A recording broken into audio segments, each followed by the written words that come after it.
We've got a new title update for College Football 26. This is coming just a few weeks after one early in September. There were a lot of issues that came about because of that title update. There are some fixes in this title update. It's not as big as the last one. And unfortunately for Dynasty fans, this one has a major focus for online gameplay and the cut game mode. So really, the major implications for Dynasty players are the gameplay side of things. Other than a mention of some new uniform combinations inside of the game, there are no Dynasty-specific updates. So if you're a fan of Mills and you've watched a couple of his videos or you follow him on Twitter, he has posted some glitches that occur within Dynasty. Those things have not been fixed. If you don't know what I'm talking about, you can go to his Twitter and see some of the videos that he has posted. I don't want to tell you right now because that is a little bit of a sidetrack from what this video is about. However, the gameplay updates are much needed, and hopefully what they say on paper actually comes to fruition on the game side of things because they are desperately needed. So the first thing that we're going to talk about is the passing game update. There has been route stem logic change. We get updated route stems to a 3-yard minimum. So this change enables defensive backs to read and react more realistically, creating a better balance between offense and defense by preserving the original route design's integrity.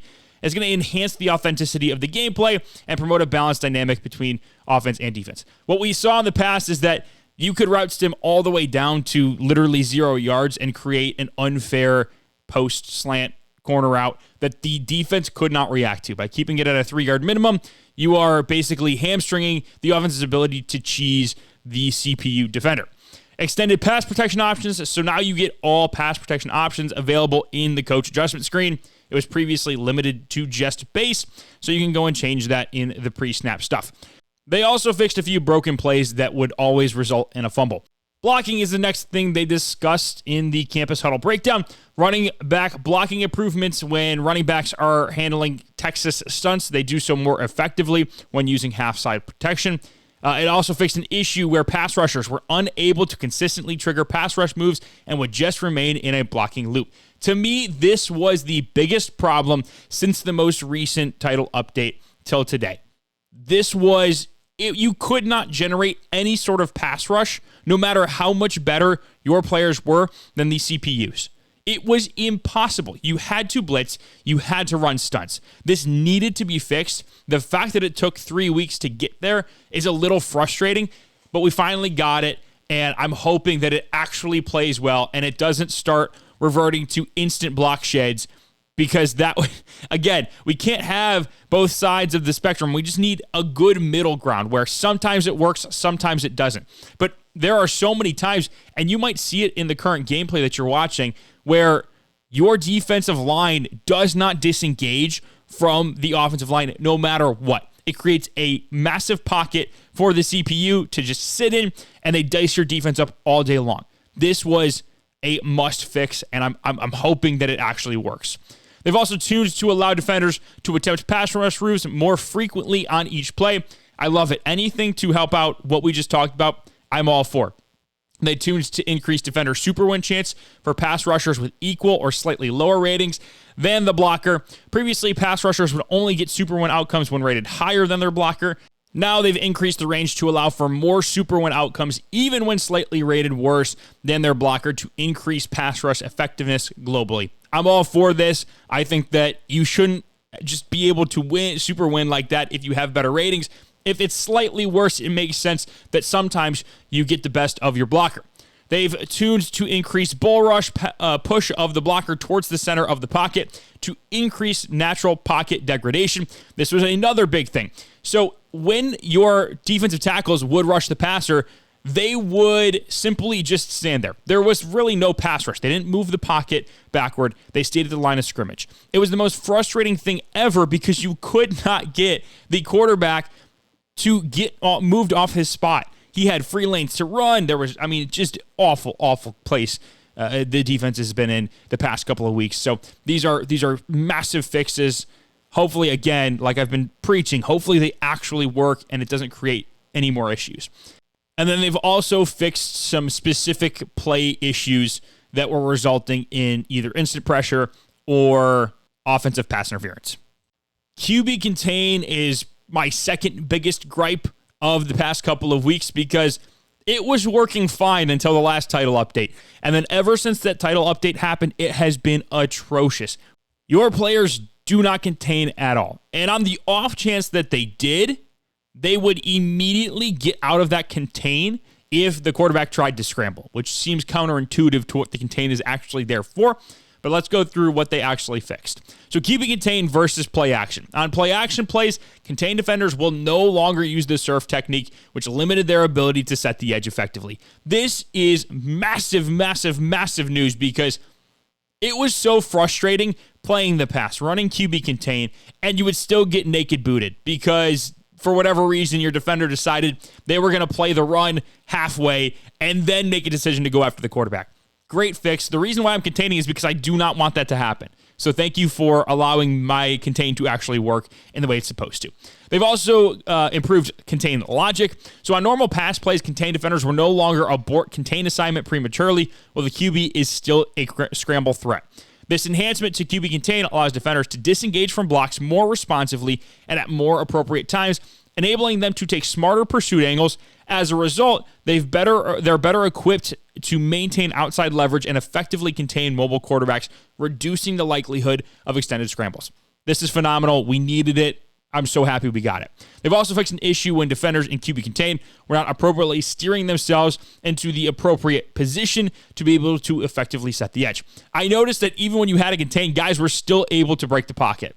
Without question, without fail. It was the most annoying thing ever because it's like, okay, if I can't contain, how am I supposed to stop the quarterback from scrambling? If you're not going to let me do that, what is there for me to do?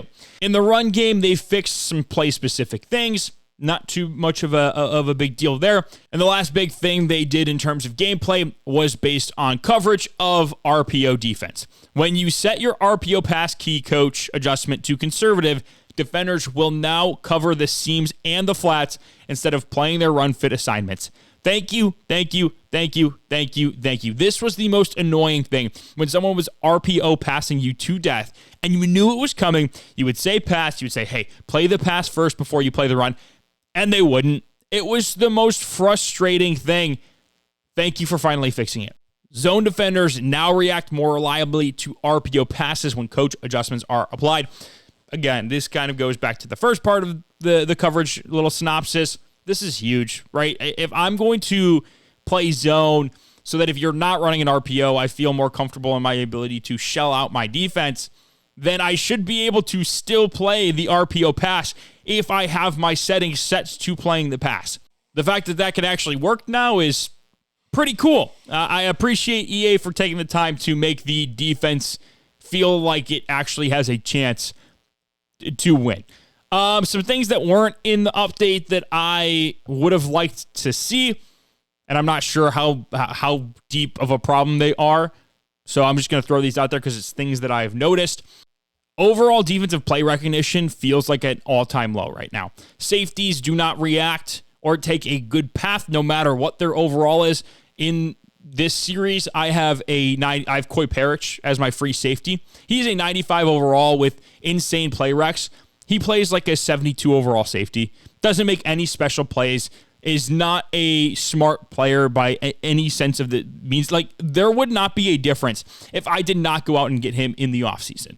It just is so frustrating to feel like you're playing a good defense, but nobody that is a CPU reacts the way that they should.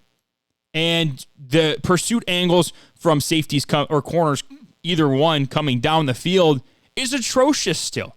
Why are we over 2 months into this game, getting close to 3 months of this game, and safeties still don't have good pursuit angles when they're filling downhill? It is so frustrating to see that is still a problem. Like, I do not understand it.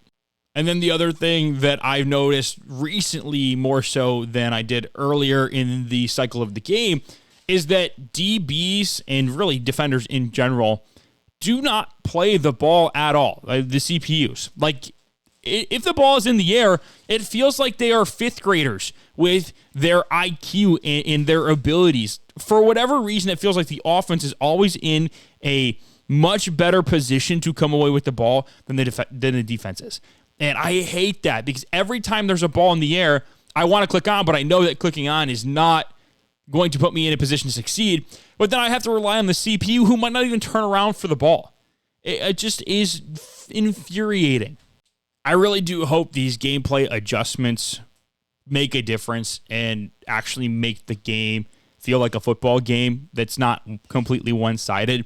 Because as much as I love college football and the game itself, just the idea of it, I've had a really hard time getting excited about playing the game because it feels like I'm either relying on a quarterback being stupid or just praying to the RNG gods that something goes my way, because it just feels like I'm helpless trying to defeat the CPU, trying to get my CPU players to act like their CPU players.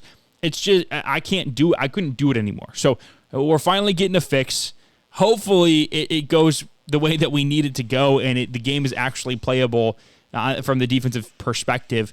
Otherwise, I don't know what we're going to do. Like, at some point, enough is enough. So those are my thoughts. I wish they would have focused more on the dynasty offline players or online dynasty players than the head-to-head cut people. Like, to me, they just have no understanding of where their base is with this game, with this update. At least that's what it feels like. And I know that's not entirely true. I need to vent a little bit because I feel like we're not having our needs met on the dynasty side of things, whereas the online people are continuously getting catered to when I feel like they shouldn't, because that's not what college football is about. Do that in Madden. Don't do that here. Let me know what you think in the comments below. Did you like what you saw from the Campus Huddle update? Did they miss anything that you were looking forward to? Just let me know your thoughts in the comment section. Thank you all so much for watching. Hope you enjoyed. Catch you on the flip. See ya.